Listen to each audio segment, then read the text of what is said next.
Que portez-vous à votre poignet en ce moment même?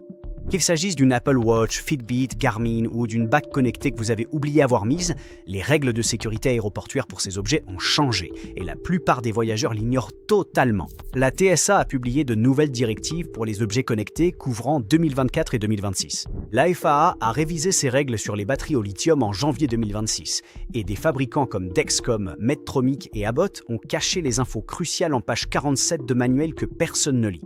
Voici 9 règles sur les objets connectés que la TSA applique désormais au point de contrôle. La plus importante de cette liste concerne les lecteurs de glycémie en continu. Si vous ou un proche utilisez un lecteur comme le Dexcom G7, l'Abbott Libre 3 ou le Medtronic Guardian, soyez très attentifs. Ces lecteurs ne doivent pas passer par les scanners corporels AIT ou les machines à rayons X. Cela provient directement des fabricants eux-mêmes. L'irradiation peut endommager le capteur et fausser les mesures de glycémie. Et le problème n'apparaît souvent que des heures plus tard, quand les chiffres deviennent incohérents. Ce que la TSA ne dit pas, c'est qu'il existe une option de contrôle alternative, consistant en une fouille corporelle et une inspection visuelle. Cependant, vous devez en faire la demande explicitement. Avant le contrôle, dites à l'agent que vous portez un lecteur de glycémie et que vous voulez un contrôle alternatif. Cette simple phrase protège à la fois l'appareil et votre santé. Le point suivant surprend les voyageurs fréquents habitués au contrôle de sécurité depuis des années. Les nouvelles règles permettent de garder sa montre, mais les grands aéroports déploient de nouveaux scanners CT en 2024 et 2026. Ceux-ci sont beaucoup plus sensibles que les anciens équipements. Les cadrans métalliques de l'Apple Watch Ultra et de la Samsung Galaxy Watch déclenchent désormais des alertes là où ils ne le faisaient pas. C'est la mise à jour des scanners qui a changé la donne, pas la montre elle-même. La solution est de placer proactivement la montre dans le bac dans tous les grands aéroports. Il n'est pas nécessaire de requérir les prothèses auditives, mais celles avec Bluetooth peuvent parfois déclencher des alertes sur les nouveaux scanners, entraînant un contrôle supplémentaire. Ce que la plupart des gens ignorent, c'est que la TSA a un protocole qui réduit considérablement ce désagrément. Avoir une carte d'alerte médicale et prévenir l'agent avant le contrôle réduit fortement le risque d'être signalé. Cette option existe, elle n'est simplement pas mise en avant. Les bacs connectés contiennent des batteries lithium-ion et des composants métalliques. Elles passent les détecteurs de métaux sans souci, mais les nouveaux scanners CT peuvent les signaler. Comme on oublie souvent qu'on en porte une, l'alerte cause des retards, rend l'agent confus et demande beaucoup d'explications. Le vrai problème est que la TSA n'a pas de règles spécifiques pour ces bagues, donc les agents décident au cas par cas de façon imprévisible. Le plus sûr est de la déclarer avant d'arriver au scanner, ce qui prend 2 secondes et élimine toute incertitude. Les lunettes Ray-Ban Meta créent une véritable zone d'ombre au point de contrôle. La politique de la TSA décourage les photos au contrôle, et les lunettes avec caméra toujours active compliquent la situation. Certains aéroports demandent maintenant aux passagers de les étendre complètement avant le contrôle. Ce que la plupart ignorent, c'est que la TSA peut vous demander d'arrêter de filmer, mais ne peut pas légalement confisquer vos lunettes. La plupart des gens les remettent avant même d'y être obligés. Les éteindre avant le point de contrôle est la solution la plus simple. Les appareils Fitbit, Garmin et Whoop sont autorisés sans problème. Le détail que beaucoup oublient, c'est que les appareils Bluetooth émettent un signal de jumelage visible par les équipements de scan. Le capteur signale sa présence et l'identifiant de l'appareil jumelé quand vous passez. Cela ne signifie pas que la TSA surveille vos données, mais le signal peut déclencher une alerte d'anomalie sur les nouveaux équipements. Désactiver le jumelage Bluetooth avant le contrôle règle totalement le problème. Les Apple Watch série 8, 9 et Ultra ont une détection de chute très sensible et cela crée un problème spécifique à la sécurité.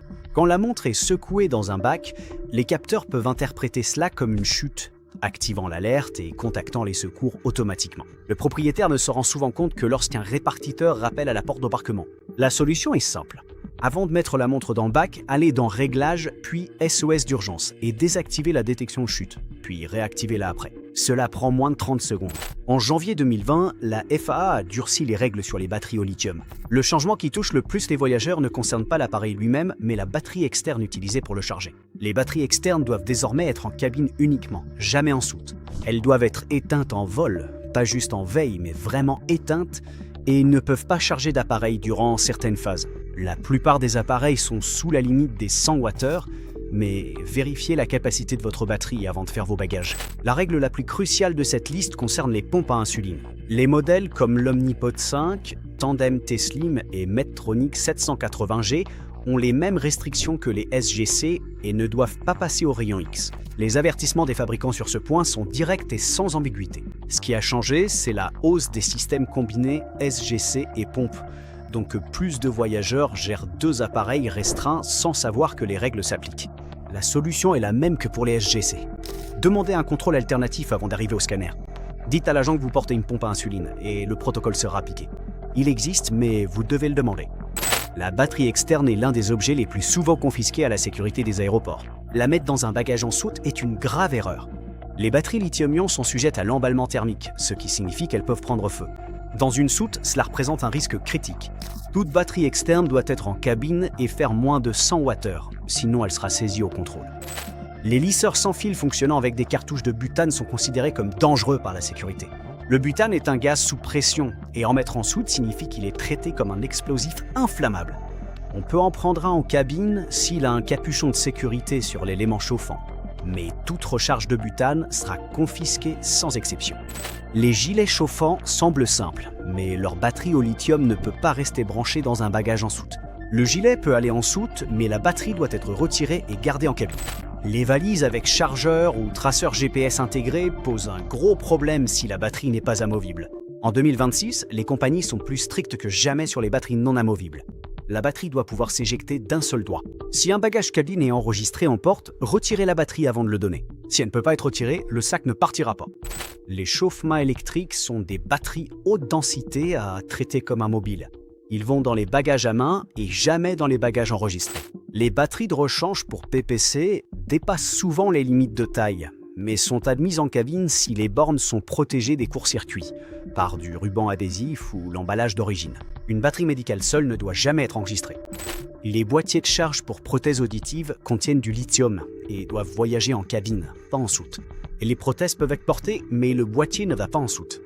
Les concentrateurs d'oxygène portables à batterie ne vont pas en soute.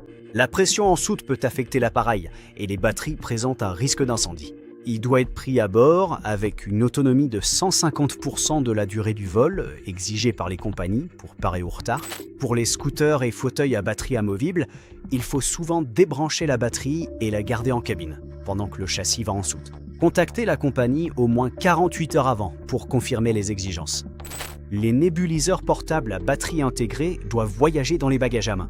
Les modèles de table sur secteur vont en soute, mais pour tout appareil à batterie non visible, prévoyez un transport en cabine. Les brosses à dents électriques s'activant en soute peuvent donner l'alerte, car les vibrations sont suspectes pour les bagagistes.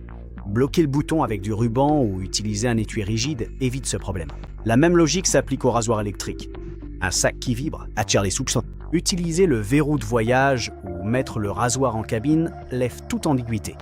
Les tablettes ont de larges batteries plates qui se percent si un bagage lourd les écrase. Une batterie percée peut s'enflammer. Tous les écrans doivent rester en cabine, ce qui les protège aussi du vol et de la casse. Les AirTags sont autorisés dans les bagages en soute. Leur pile ne contient que 0,3 g de lithium, bien sous le seuil de danger. Et les rumeurs d'interdiction par Lufthansa sont fausses. Un ordinateur en veille en soute peut se rallumer, surchauffer et enflammer le reste. Si un ordinateur doit aller en soute, éteignez-le complètement. Ne le mettez pas en veille avant de l'emballer. Les protège-passeports qu'il faut retirer à chaque contrôle ralentissent inutilement le processus. Gardez le passeport dans une poche accessible pour la file, puis le mettre en sécurité après est plus pratique. Garder une photo de la page d'identité sur son téléphone est aussi une bonne sécurité en cas de perte. Les gros portefeuilles du quotidien sont peu adaptés au voyage. Ils sont encombrants et exposent vos cartes au piratage numérique. Un portefeuille de voyage RFID minimaliste avec l'essentiel, une carte, une pièce d'identité et un secours, est plus sûr. Les batteries externes d'avant 2018 peuvent chauffer et brûler en vol, d'où leur interdiction en soute. Les modèles récents de marques comme Anker ou Beltin régulent leur température et s'éteignent seuls, étant plus sûrs et compacts. Les sacs de voyage à l'épaule deviennent épuisants entre les terminaux et les escales. Un sac à roulettes ou un sac à dos compact se déplace sans effort et loge en cabine. Les valises à 2 roues doivent être tirées et sont peu pratiques dans les longs couloirs. Une valise à 4 roues se pousse droite, passe partout et se manie sans peine au café. Les trousses de toilettes géantes prennent trop de place et poussent à trop emporter. Des pochettes modulables séparant liquide et soins optimisent le bagage cabine et facilitent grandement le passage au contrôle de sécurité. Prendre des chaussures pour chaque occasion alourdit et encombre inutilement la valise. Porter la paire la plus grosse et en emporter une légère suffit pour la plupart des besoins. Des chaussures imperméables à semelles amovibles sont compactes et s'adaptent partout. Les ponchos sont peu pratiques en cabine, s'accrochant partout et gênant vos mouvements. Un pull ajusté ou une étole en cachemire ou mérinos tient chaud sans être encombrant. Les coussins gonflables classiques se dégonflent en vol et soutiennent mal la nuque. Les coussins structurés avec maintien latéral, pliables ou clipsables, gardent leur forme. Les gros convertisseurs sont lourds et inutiles pour l'électronique moderne bitension.